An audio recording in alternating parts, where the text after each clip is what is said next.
It was clear to me that something was not right when I knew that 2 other reporters were allowed to stay and I wasn't, and there wasn't an explanation for it. In those explanations, which have been conflicting until now, I was never told that the camera or my recording was the reason that I was asked to leave.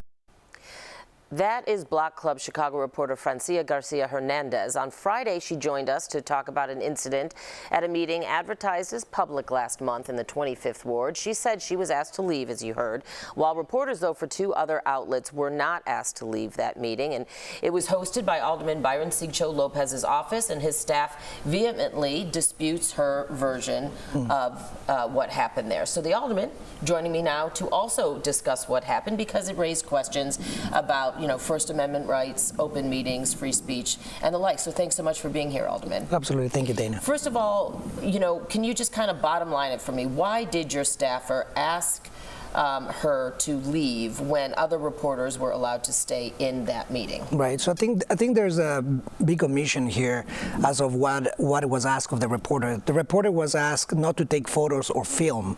The reporter took it upon herself to leave the room, I think, because it was a sensitive meeting. We had a murder just a few weeks back. We, of course, have the sensitivity of immigrant communities that, of course, are in fear. It is hard for us to even get people to meetings. I welcome the reporter actually when at the beginning of the meeting as much as the other 2 reporters. Everybody was welcome to come in.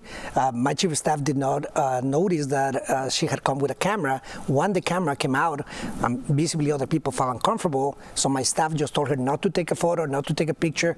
The reporter Francia said, well, should I leave then? And my staff did not contest it. That's really the story, and I think that is what I'm here, because I think freedom of speech and the freedom of press is really important for us. Okay, well, we agree on that. She says, though, that there were never any stipulations prior about bringing in a camera or a phone, but more importantly, why not just ask her to stop recording? And then how do you kind of rectify that with the fact that other video from people who were at the meeting ended up showing up on social media?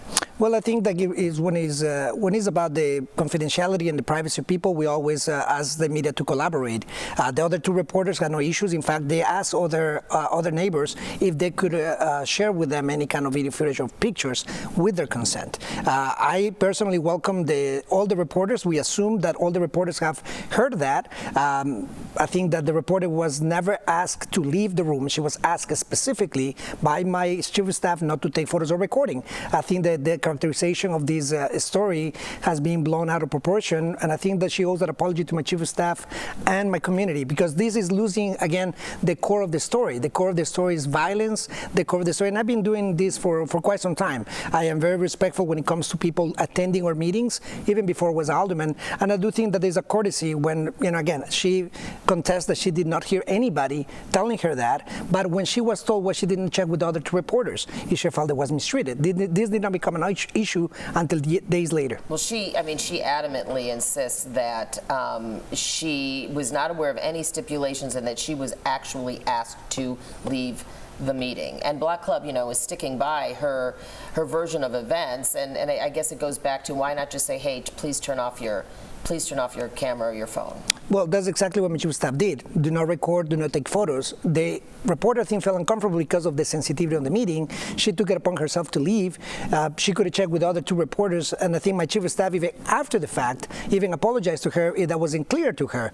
I think the fact that we continue talking about this, and the fact that Block Club even fundraised with this, even compare me with Trump, I think is like something to be careful with. I think that we live in dangerous times, trivializing First Amendment rights, or compare immigrant communities that are already suffering from the terror of this administration. I think that we have to be careful what agendas I carry here, because we've been, since not only when I was alderman, when I've been an organizer, I know the importance of public meetings, and we know the power and the importance of the media to cover those stories. Well, speaking of that, though, the flyer that your office disseminated, I reviewed it, and it did not in any way, and there it is right now, say, the media had to register with your office, reporters had to register, or that recording devices were not allowed. It doesn't say that anywhere. I've covered, hundreds of public meetings, and I know sometimes there are stipulations put in place beforehand, but when it's advertised as just an open meeting, it seemed, are there concerns that those stipulations were put in place after the fact, and thereby they were not very clear? Not at all. The other two reporters actually reached out in advance to our office. We welcome all the reporters with the principal, and we were very clear that one of the things that we wanted is to make sure that the privacy and the confidentiality of the residents. Again, you understand in an immigrant community like us right now, that sensitivity is extra important. I think to me what is unclear is that how this becomes an issue of First Amendment right when we have explained the reporter in multiple occasions.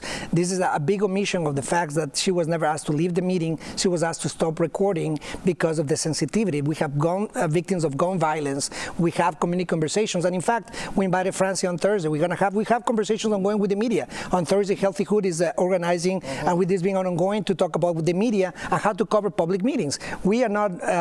This is not our first time to do this. That's a proactive. I mean, that's certainly a great conversation to be having later this week about public meetings and making sure that everybody understands exactly what the rights are on both sides. I know that she was adamant, and her editor was adamant that she was asked to leave. You're saying she wasn't. You're asking for an apology. I don't know that they plan on giving one, but with that, I do appreciate you being here, Alderman, to talk about your office's, your version of what happened there, and also the importance of First Amendment rights. Absolutely. All right, Alderman Byron Sigcho-Lopez, thank you so much for joining me. Thank you. This morning, so bright and early. It's appreciated.